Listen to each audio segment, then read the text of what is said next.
अस्सलाम वालेकुम dear student. आज नेक्स्ट प्रोपोजिशन हम पढ़ेंगे। जैसा कि आपको पता है कि हमने क्या किया हुआ है, गैमा सेमी ग्रुप स्टार्ट किया हुआ है। गैमा सेमी ग्रुप से रेलेवेंट हम कुछ टॉपिक्स डिस्कस कर रहे हैं। कल जो हमने अपनी प्रोपोजिशन डिस्कस की थी वो about regular gamma semi group से रेलेवेंट थी, और जो आज हमने प्रोपोजिशन 3.3 डिस्कस करनी है वो हमारे पास है पीरियोडिक गैमा सेमी ग्रुप।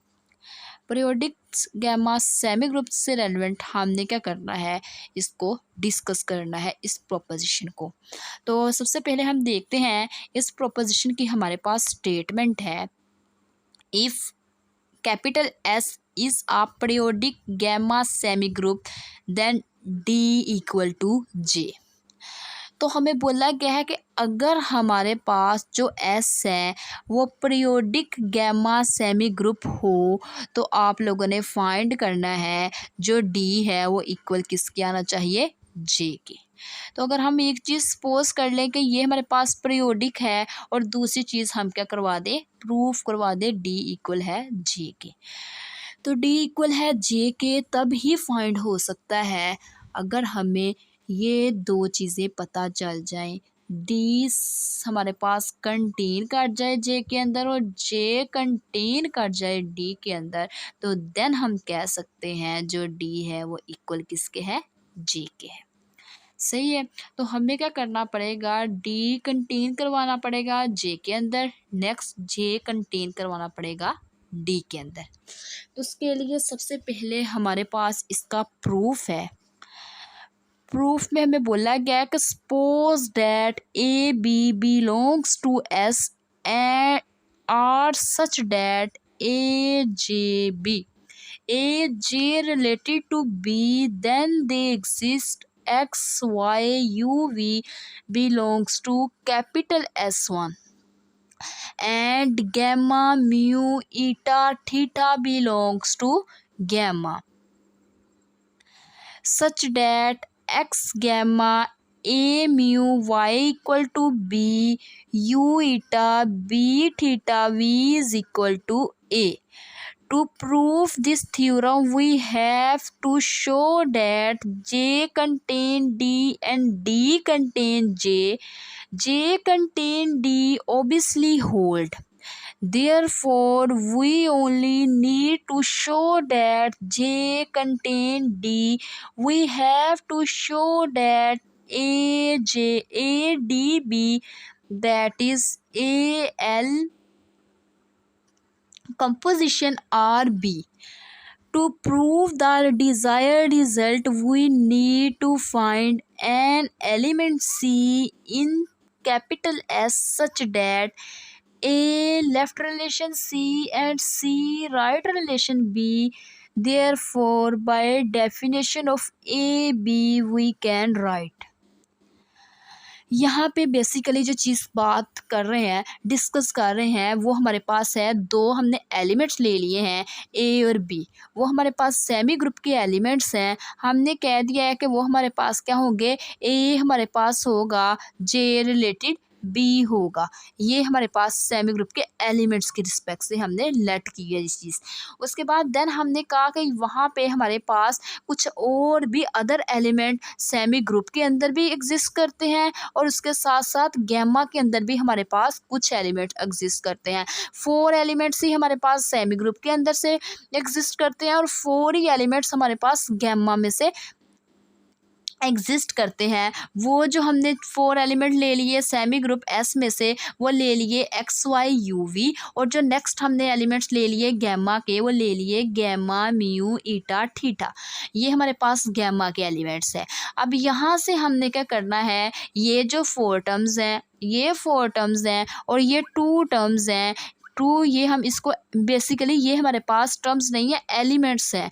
तो ये वाली जो हमारे पास सारी के सारी एलिमेंट्स हैं, इनकी हेल्प से हमने ए और बी की वैल्यू बनानी है। तो वो हम वैल्यू कैसे बनाएंगे, यहाँ पे अगर आप लोग देखें, ये हमारे पास यहाँ से फर्स्ट एलिमेंट लेंगे। ये एलिमेंट हमारे पास क्या है, एक्स। यहाँ से हमने फर्स्ट एलिमेंट पकड़ा, वो क्या है, गैमा।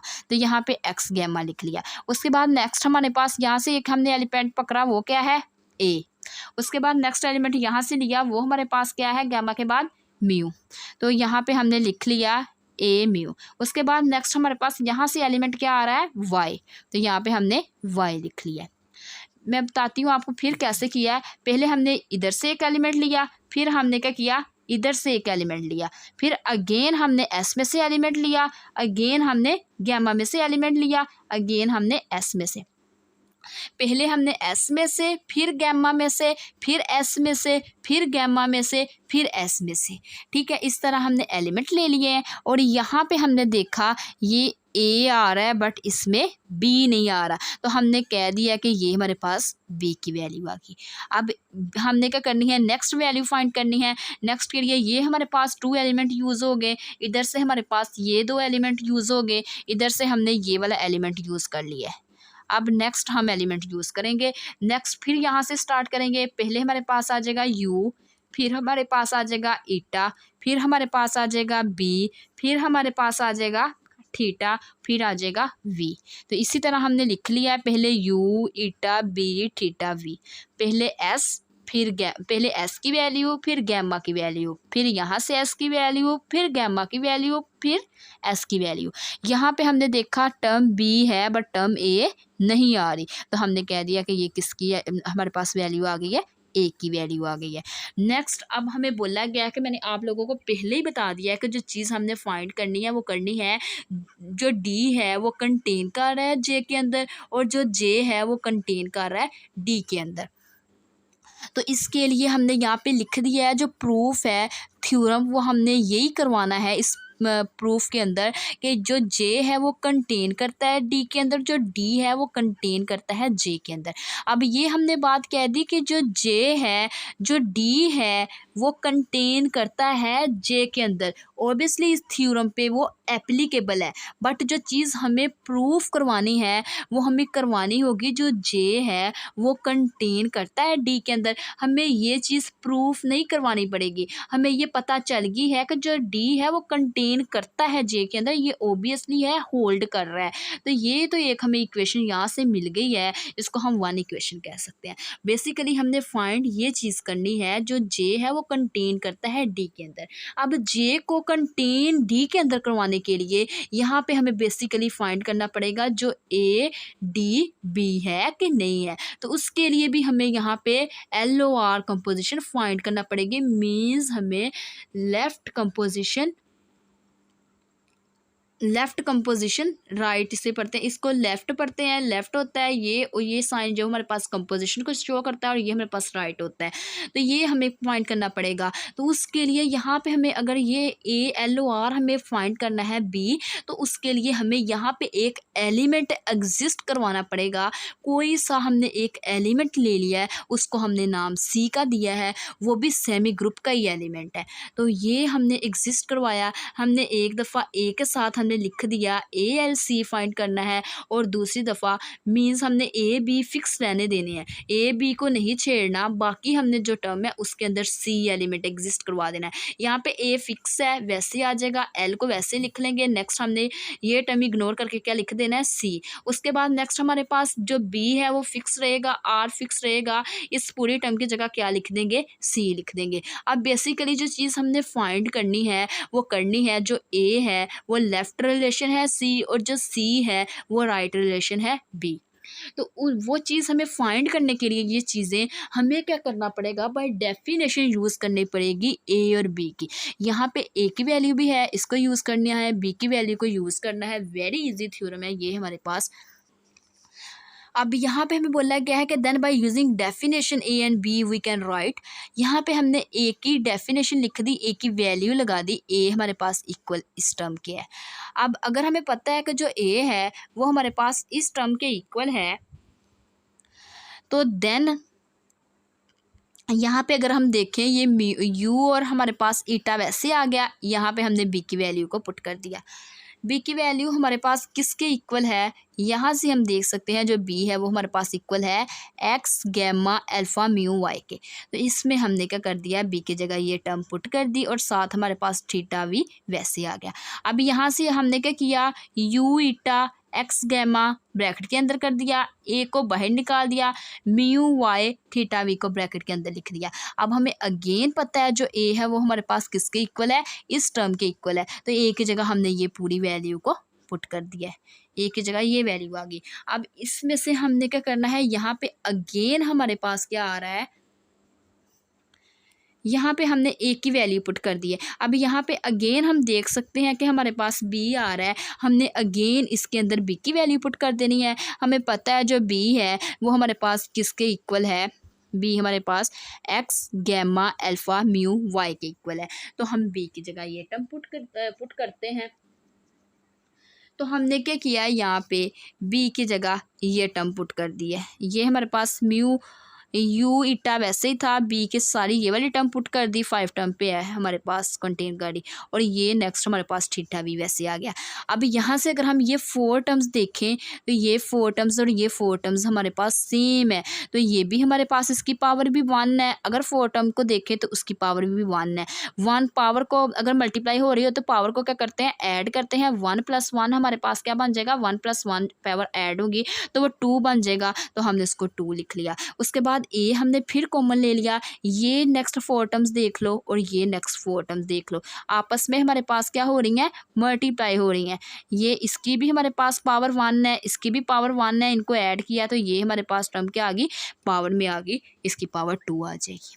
नेक्स्ट हमारे पास फिर हमने वही वर्क करना है, ए की वैल्यू पुट कर देनी है अगेन, फिर हमने क्या करना है, यहाँ पे बी की वैल्यू पुट कर देनी है। तो जब हमने पुट कर देनी है फिर हम अगेन देखेंगे ये वाली 4 टर्म्स, ये वाली 4 टर्म्स सेम है। अब ये हमारे पास इसकी पावर 2 है, इसकी पावर हमारे पास 1 आ जाएगी, पावर ऐड करेंगे 2 + 1 क्या आ जाएगा, 3 आ जाएगा।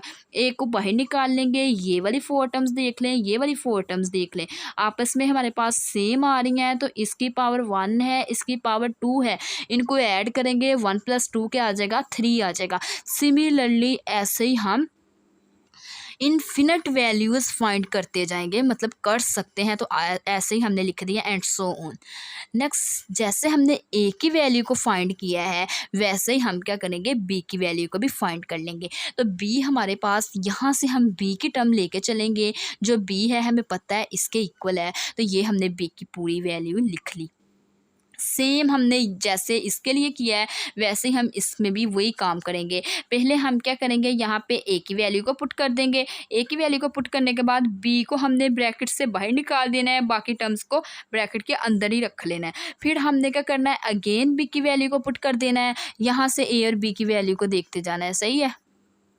ये जो ए और बी की वैल्यू है इधर से देख के आप लोगों ने लिखते रहना है। ए और बी की वैल्यूज़ को आप लोगों ने पुट करना है। पुट करने के बाद ए और बी की वैल्यू, पहले हमने बी की वैल्यू को पुट किया, अब यहाँ पे हमने क्या कर दी, ए की वैल्यू पुट कर दी। अब यहाँ से हम देखें ये वाली 4 टर्म्स, ये वाली 4 टर्म्स आपस में इक्वल है, आपस में मीन सेम है, इसकी पावर भी 1 है, इसकी पावर भी 1 है, 1 + 1 करेंगे तो 2 आ जाएगा। बी को बाहर निकाल लेंगे, ये वाली 4 टर्म्स भी सेम है, ये भी 4 टर्म्स सेम है, इसकी पावर भी 1 है, इसकी पावर भी 1 है, 1 + 1 2 आ जाएगा। अब नेक्स्ट हमने क्या करना है, अगेन यहाँ पे बी की वैल्यू को पुट कर देना है, प्रीवियस पेज की तरफ से देख के लिख लेनी है।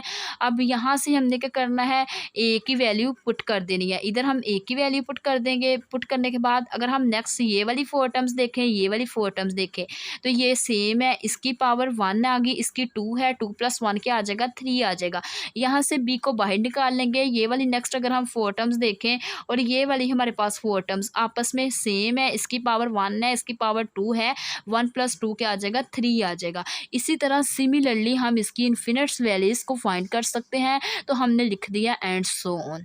अब नेक्स्ट जो चीज़ बेसिक हमने फाइंड करनी है वो फाइंड करनी है जो ए है वो हमारे, जो चीज़ हमने बेसिकली फाइंड करनी है वो फाइंड करनी है, जो ए है वो लेफ़्ट रिलेशन है सी और जो सी है वो राइट रिलेशन है बी। तो ये 1 बाय 1 हम फाइंड करते हैं। तो हमें पता है गिवन है, जो गिवन स्टेटमेंट है उसी की हेल्प से हमने लिख लिया, since S is periodic we can find n m for which. हमने क्या करना है, हमें एस, हमें पता है कि जो हमारे पास एस है वो पीरियोडिक है और हमें फाइंड करनी है एम की वैल्यू। फाइंड करने के लिए ये जो हमारे पास हमने टर्म फाइंड की थी, ये वाली टर्म्स, इसमें हमने क्या कर दिया, ये वाली टर्म्स की पावर में हमने क्या लिख दिया है, एम लिख दिया है। हमें पता है इनफाइनाइट पावर है, फाइनाइट भी हम कह सकते हैं, मीन्स एन टर्म तक जा रही है, तो हमने क्या कह दिया, उसको mth टर्म कह दिया है। 3 की जगह हमने उसकी पावर m पुट कर दिया है ओनली इस टर्म के अंदर।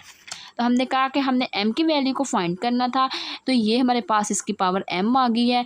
नाउ अब हमने कहा कि ये जो हमारे पास टर्म है वो हमारे पास अडेम्पोटेंट है। अडेम्पोटेंट मीन हमारे पास क्या है, एक टर्म का स्केल लें, आने वाला आंसर वही टर्म आ जाए तो उसको हम क्या क्या देते हैं, वो अडेम्पोटेंट है। तो उसके लिए हमें क्या करना है, फाइंड करना है। हमने यहाँ पे लेट कर लेनी है एक वैल्यू, सी की वैल्यू को लेट कर लेना है। हमने कह देना है कि जो हमारे पास सी है वो हमारे पास इक्वल है, यहाँ से अगर हम देखें जो ए की वैल्यू थी हमारे पास, ए की हमने फर्स्ट 3 वैल्यू ले लेनी है, वो सी होगी, एक्स गैमा ए। तो हमने कह देना है ये हमारे पास इक्वल सी के हैं। ठीक है, ये चीज़ हमने लेट कर ली, जो सी है वो हमारे पास इक्वल है एक्स गैमा ए के। और जो हम चीज़ फाइंड करने लगे हैं वो करने लगे हैं ए की वैल्यू। ए की वैल्यू हमें पता है कि पूरी हमारे पास ए किसके इक्वल आया था। अगर हम यहाँ से देखें, ये हमारे पास पूरी वैल्यू ए की आई थी, ये पूरी वैल्यू। हमने क्या करना है, ये पूरी वैल्यू ए की लिख लेनी है, बट जिधर हमारे पास ये इसकी पावर्स नंबर्स में आ रही है उधर हमने m पुट करना है, बिकॉज हमें पता है कि ये हमारे पास एक इन्फिनिट सोल्यूशन है। इन्फिनिट सोल्यूशन होने की वजह से हमने क्या करना है, इसकी पावर में m पुट कर देना है, बिकॉज हम यहाँ पे जो वैल्यू फाइंड करेंगे वो m की फाइंड करेंगे। तो उसके लिए यहाँ पे हमने क्या किया है, बाकी पूरी टर्म्स वैसे लिख ली है, जिधर हमारे पास नंबर्स आ रहे थे वहाँ पे हमने m पुट कर दिया। एम पुट करने के बाद अगेन हमने क्या किया है, ये हमारे पास हमें पता है ये ऑर्बिट्रेली वैल्यू है। ऑर्बिट्रेली वैल्यू हमारे पास एक से ज़्यादा टर्म के अंदर भी एग्जिस्ट कर सकती है। जब वो एक से ज़्यादा नंबर्स या एक से ज़्यादा टर्म्स के अंदर एग्जिस्ट कर सकती है, तो हमने क्या किया, इस टर्म को नेक्स्ट स्टेप के अंदर अगेन लिख लिया। जब हमने इस टर्म के अंदर उसको अगेन लिखा, उसके बाद नेक्स्ट हमारे पास हमने इसको क्लोज कर दिया। यहाँ से हमारे पास ये वाली हमने टर्म ले ली है u eta x gamma power m, और ये हमारे पास आ गई ए की वैल्यू, इसको हमने ए कह दिया है। नेक्स्ट हमारे पास हमें पता है ये पूरी की पूरी टर्म्स हमारे पास किसके इक्वल होती है, ये पूरी की पूरी टर्म यहाँ से अगर हम देखें ए के इक्वल है, तो इस पूरी टर्म की जगह हमने क्या पुट कर दिया है, ए पुट कर दिया है। उसके बाद नेक्स्ट अगर हम इसको लिखना चाहें तो लिख सकते हैं। अगर ये हमारे पास किसी चीज़ की पावर m है तो हम इसको ऐसे भी लिख सकते हैं +1 -1। तो इसमें तो हमारे पास कोई हर्ज नहीं है, क्योंकि ये प्लस का 1 है, ये माइनस का 1 है, मीन्स इसका मतलब 0 ही है, कोई चीज़ ना ही ऐड हुई है ना ही सब्सट्रैक्ट हुई है। तो हमने लिख दिया, इसकी पावर में हमने एक लिख दिया, m-1 के साथ एक टर्म लिख दी, और जो दूसरी टर्म लिख दी वो वैसे ही 1 लिख दी उसकी पावर। तो ये अगर हम इनको आपस में कंबाइन करेंगे तो वो फिर अगेन टर्म m ही बनेगी। तो हमने कह दिया कि ये जो हमारे पास टर्म यहाँ पे हमने क्या कर दिया, इसको इस टर्म के अंदर लिख दिया। ये हमारे पास टर्म आ रही थी m+1 -1 लिख सकते हैं, तो m-1 को हमने इस टर्म की पावर लिख दिया, और नेक्स्ट टर्म में हमने वैसे ही 1 जो बचा था वो लिख दिया। यहाँ पे ये हमारे पास इसकी पावर 1 है। अगर इनको आप लोग ऐड करोगे तो अगेन वही बन जाएगा, और यहाँ पे हमने ए आ रहा था, ए को वैसे लिख देंगे। अब यहाँ पे हम देखें, ये जो हमारे पास फर्स्ट 3 टर्म है यू ईटा एक्स, वो हमने किसके इक्वल लेट की थी, यहाँ से अगर हम देख सकते हैं तो वो हमने ये जो एक्स गैमा ए, ये हमने किसके इक्वल लेट की थी, सी के इक्वल। तो हम क्या करेंगे, एक्स गैमा ए की जगह क्या पुट कर देंगे, सी पुट कर देंगे। हमने क्या किया, इसकी जगह सी पुट कर दिया, तो यहाँ से हम देख सकते हैं ये हमारे पास क्या आ गया, ए आया, और ये क्या आ गया, सी आया। इट्स मीन हमारे पास शो हो गया है जो ए है वो लेफ्ट रिलेशन है सी का। अब नेक्स्ट जो चीज़ हम फाइंड करेंगे वो करेंगे जो सी है वो राइट रिलेशन है बी का।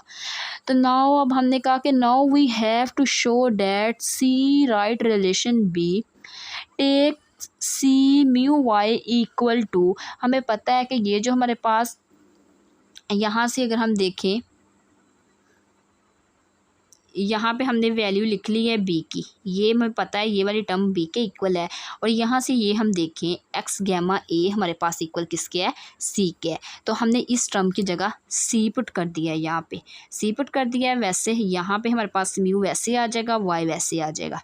और ये हमारे पास हमें पता है ये बी के इक्वल होता है। अब हम करेंगे, यहाँ पे हमने एम चूज़ किया था, यहाँ पे जब हमने ए राइट रिलेशन ए लेफ्ट रिलेशन सी फाइंड किया था, वहाँ पे हमने टर्म एम यूज़ की थी। यहाँ पे हम टर्म एन यूज़ कर लेंगे।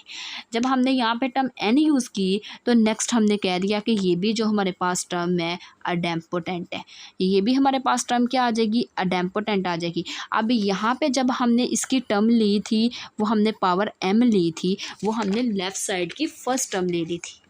यहाँ से जो लेफ़्ट साइड है उसकी हमने फर्स्ट टर्म ले ली थी। अब यहाँ पे हमने राइट की बात की है, जो सी है वो राइट रिलेशन बी फाइंड करना है, तो उसके लिए यहाँ पे जो हमने इसकी पावर लेनी है वो हमने राइट से ले लेनी है, बी की वैल्यू ले लेनी है, क्योंकि वहाँ पे हमने ए की वैल्यू की रिस्पेक्ट से करना था। यहाँ पे जो हम कर रहे हैं वो सी राइट रिलेशन बी के लिए कर रहे हैं, तो हमें बी की वैल्यू लेना पड़ेगी। तो यहाँ पे हमने राइट से ये वाली वैल्यू ली और जो इसकी पावर है वो हमने क्या लगा दी, एम लगा दी। तो हमने कह दिया कि ये जो इसकी पावर एम है पूरी टर्म की, वो हमारे पास क्या है, इज़ अडेम्पोटेंट, वो हमारे पास अडेम्पोटेंट है। देन वी हैव, तो यहाँ पे हमें पता है सी की वैल्यू हमने यहाँ पे लेट की थी, जो सी है वो हमारे पास क्या है, एक्स गैमा ए है। तो हमने यहाँ पे सी की वैल्यू लिख ली एक्स गैमा ए। एक्स गैमा को हमने वैसे रहने दिया। ए की वैल्यू हमें पता है किसके इक्वल है, जो ए है वो हमने फाइंड किया था, ए हमारे पास इस पूरी टर्म के इक्वल है। अब जिधर ये ए है उसकी जगह हमने ये पूरी की पूरी टर्म को पुट कर देना है। यहाँ पे हमने पूरी टर्म्स को पुट कर देना है। नेक्स्ट हम क्या करेंगे, यहाँ पे एक्स गैमा म्यू ईटा लेंगे और इसकी पावर हम n+1 लगा देंगे। नेक्स्ट हमारे पास क्या टर्म बच गई, एक्स गैमा आ गया, ए आ गया, म्यू वाई आ जाएगा। नेक्स्ट हमारे पास टर्म आ जाएगी थीटा वी और उसके बाद म्यू वाई, और यहाँ पे हमारे पास इसकी पावर क्या है, n+1 है। तो यहाँ पे अगर हम देखें तो ये जिसकी पावर n+1 आ रही थी, अब इसकी पावर हमारे पास क्या आ जाएगी, n आ जाएगी। इसकी कुछ टर्म्स, 2 टर्म्स हमारे पास यहाँ पे आ गई हैं, और इसकी जो 2 टर्म्स हैं, ये वाली 2 टर्म्स इस टर्म के अंदर चली गई हैं, और ये 2 टर्म्स हमारे पास बाहर आ गई हैं। मीन्स यहाँ पे हम देखें ये जो 4 वैल्यू है मिलके इसकी पावर 1 है। तो अगर हम इन दोनों को ऐड करें तो वो हमारे पास n+1 बनता है। तो अब ये हम देख सकते हैं कि ये जो हमारे पास टर्म है ये इक्वल बी के है, तो हम इस टर्म की जगह बी पुट कर देंगे। यहाँ पे जब हमने प्रीवियस कह रही हूँ, यही जब हमने लेक्चर स्टार्ट किया था तो उसके अंदर ये बात पड़ी थी कि ये वाली टर्म हमारे पास किसके इक्वल है, बी के इक्वल है। ये पूरे टर्म की जगह हम बी लगा देंगे। तो यहाँ पे हमने क्या कर दिया है, बी को पुट कर दिया है। इस टर्म की जगह बी पुट कर देंगे, बाकी सारी वैल्यूज़ हमने वैसी रहने दी। अब इस टर्म को हमने वैसे रहने दिया। अब हमने क्या किया, ये हमारे पास हमें पता है कि ये ऑर्बिट रेली है, क्योंकि ये चीज़ हमने सपोज की है। हमने क्या कर लिया, हम इसको अगेन लिख लिया है। हमने मीन्स हमारे पास इसकी पावर हमारे पास क्या आ रही, एन आ रही है, तो हमने इसको 2 टाइम लिख लिया है। तो जब इसको 2 टाइम लिखेंगे, इसकी पावर एन है, फिर लिखेंगे तो एन होगी, तो n+n पावर्स आपस में ऐड होगी तो क्या बन जाएगा, 2n बन जाएगा। तो अब यहाँ पे n आ रहा था, 2 पावर्स हमारे पास, हमने फिर अगेन दोनों टर्म्स लिखी तो उनकी पावर n थी, तो दोनों को ऐड किया तो 2n आ रहा था, तो हमने डायरेक्ट 2n लिख दिया। अब हमारे पास इन सिंपल वे अगर हम देखें तो हम इसको 2n को ऐसे भी लिख सकते हैं -1 +1। तो अगर इनको रिमूव करें तो ये रिमूव हो जाएगा। एक टर्म हम बना देंगे 2n -1 के साथ, और एक टर्म हम बना देंगे पावर 1 के साथ। ये जो हमारे पास 2n वाली टर्म है, बाकी सारी टर्म्स हमने वैसे ही रहने दी। इसमें हमने एक टर्म क्या बना दी, अगर हम फिर 2n को भी लिखना चाहें तो लिख सकते हैं n+n, और साथ हमारे पास -1 +1, और यहाँ पे हमने इसको ऐसे लिख दिया n-1 + n+1। जो एक टर्म है वो हमारे पास n-1 के साथ आ गई, और जो दूसरी टर्म है वो हमारे पास n+1 के साथ आ गई।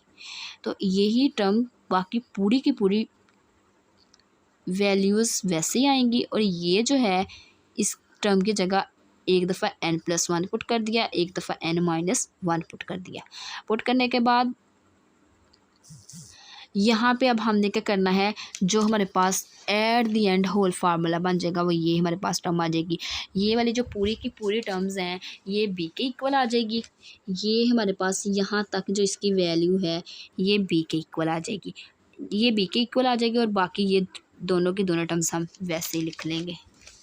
यहाँ पे हमारे पास जो बाकी टर्म्स आ गई हैं वो आ गई हैं। अब नेक्स्ट यहाँ पे हम देख सकते हैं कि ये हमारे पास इक्वल सी के थी, तो ये सी क्या आ गया है, राइट रिलेशन आ गया है बी का।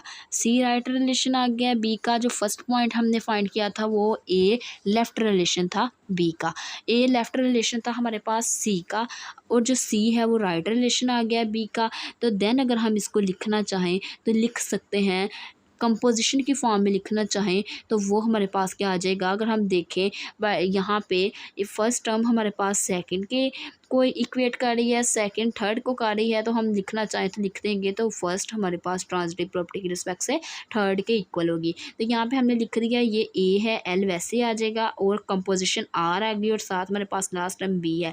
फर्स्ट टर्म लिख देंगे, सेकेंड टर्म लास्ट टर्म लिख देंगे, इसकी हमारे पास last term mean third term आ जाएगी।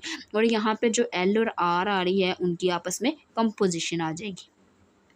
अगर इन अदर वर्ड्स में हम इसको लिखना चाहें तो ये जो एल ओ आर है बेसिकली ये एज आ वर्क आ रही है कैपिटल डी, तो एल और आर की जगह हम पुट कर देंगे ए डी बी। तो अब यहाँ पे हमारे पास क्या हो गया, प्रूफ हो गया। एक चीज़ हमारे पास क्या थी, जे कंटेन कर रहा था डी के अंदर, और दूसरी टर्म हमारे पास क्या थी, डी कंटेन कर रही थी जे के अंदर। एक टर्म को हमने पहले ही इक्वेशन 1 का नाम दिया था, दूसरी को इक्वेशन 2 का नाम दिया।